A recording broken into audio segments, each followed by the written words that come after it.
और सबके विश्वास से शिफ्ट होकर अब आप हार्ड हिंदुत्व की लाइन जो बटोगे कटोगे उसमें शिफ्ट हो गए हैं पॉलिटिकली? देखिए ब्रजेश जी, दो अलग अलग बातें हैं। सरकार हमारी है केंद्र में भी और प्रदेश में भी, आदरणीय मोदी जी, आदरणीय योगी जी के नेतृत्व में सरकार पूरी तौर से 100% उसी राह पे है। सबका साथ, सबका विकास, सबका विश्वास और सबकी आस भी सरकार है।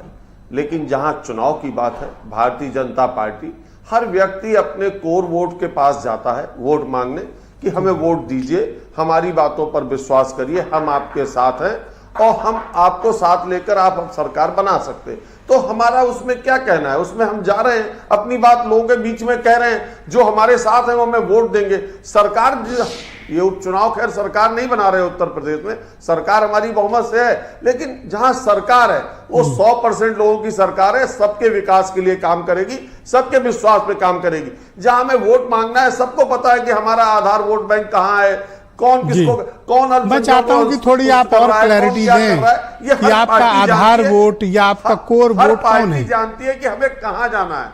आपने आधार वोट और कोर वोट की बात, हमारा कोर वोट वही है जो भारतीय जनता पार्टी की, हमारी भारतीय जनता पार्टी की नीतियों में राष्ट्रवाद, हिंदुत्व, इन पे विश्वास रखता है, हम उसके पास जाएंगे। तो कौन कोर वोट है? सरकार, जब सरकार हम चला रहे हैं वो 100%। देखिए ये सब चीजें तो आपको नहीं ब्रजेश जी हम बता सकते, चुनाव सर पर है, लेकिन ये आप भी जान रहे हैं और विपक्ष भी जान रहा है। मैं नहीं जान रहा, आप जान रहे होंगे। थोड़ा ये आधार वोट और कोर वोट की व्याख्या कीजिए। लोगों को सजग करना है। जब हम भीड़ में जाकर ये बात कहते हैं कि बटोगे तो कटोगे, और बांग्लादेश लोगों ने देख लिया है, तो अब लोगों को पता है कि बटना नहीं है, किसी जात, एक सवाल धर्म, इसमें नहीं बटना है, एक अच्छी सरकार के लिए वोट करना है। ये आपने आधार वोट और कोर वोट की बात की, किसकी बात करना चाहते हैं? देखिए बीजेपी का आप ये मान के चल रहे हैं कि बीजेपी वोट बैंक बढ़ते बढ़ते आज 50% को क्रॉस किया, तमाम जगह हमने 50% वोट पाए और सीटें जीती।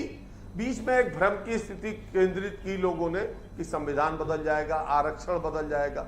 तो जो वोट बैंक हमारे पास था उसको हमने बताया केवल ये बांटने वाले लोग हैं, इसलिए यदि आप बटोगे तो नुकसान नहीं। आपने कहा ना कि चुनाव में हर कोई अपने कोर वोटर के पास जाता है, तो कोर वोटर का नाम लेने में आपको क्या दुविधा है? बिल्कुल नहीं, तमाम चीजें ब्रजेश जी नहीं खोली जा सकती ना चुनाव के दौरान। मैं कैसे कह दूं कि हम कहां जा रहे हैं, हमारी क्या रणनीति, हम किसको अरे ये तो कह सकते हैं कि भाई हिंदुओं के बीच जाने की बात कर रहे हैं या मुसलमानों के बीच जाने की बात कर रहे हैं। बटोगे तो कटोगे, जाति धर्म लोगों के भेदभाव में मत बटो, सीधा सा कह रहे हैं। तो ये आपको मतलब आप ये चाहते हो कि हिंदू एक हो जाए? इतिहास गवाह है, हिंदू तो एक है ही है, पूरा देश हिंदू है। हिंदू मुसलमान, तो फिर सर ये बटने और कटने की बात क्यों कर रहे हो जब आप कह रहे हो सब एक हैं? तो ये आप कहां से कह सकते हैं कि जहां जो रह रहे हैं वो हिंदू नहीं है? और हिंदू तो एक जीवन शैली है, सुप्रीम कोर्ट कह चुका है हिंदू कोई भेदभाव वाला शब्द नहीं है। और एक हिंदू, तो सर आप जब कह रहे हो, बाकी तो कोई सेकुलर है ही नहीं। एक सवाल तो ले लो सर, कि आप ये कह रहे हो कि हिंदू बटा ही नहीं है, तो सर फिर ये बटने कटने की बात आपकी पार्टी क्यों कर रही है? बटने कटने की कह रहे हिंदू वैसे नहीं बटा है, वोट के लालच में कुछ लोग भरमा दिया कि संविधान हट जाएगा। पता है कि भाई कोई हटा नहीं सकता, कोई संविधान को, इस देश में कोई सरकार आ जाए संविधान और आरक्षण नहीं बदल सकती। कुछ तो पर्दादारी है सर, बटना नहीं है, लोगों के भ्रमजाल में नहीं आना है।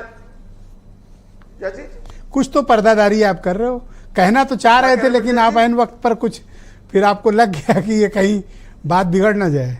नहीं, मैंने जो कहा आधार वोट को आप बेहतर समझते हो और हमारा दर्शक वर्ग भी बेहतर समझ रहा है। नहीं, किसकी बात? जो कहा वो मेरा दर्शक वर्ग भी अच्छे से समझता है और आप भी अच्छे से समझते हो। मतलब आप ये कह रहे हो कि आप हिंदुओं की बात कर रहे हो?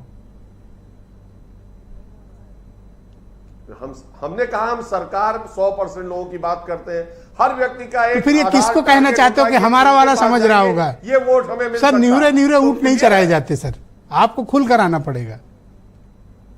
नहीं ऐसा नहीं है, लेकिन खुलकर भी ऊंट नहीं चराए जाते हैं। अच्छा ठीक है, ठीक है, बहुत बढ़िया बात कही आप, थैंक यू। मैं फराज किदवई को आमंत्रित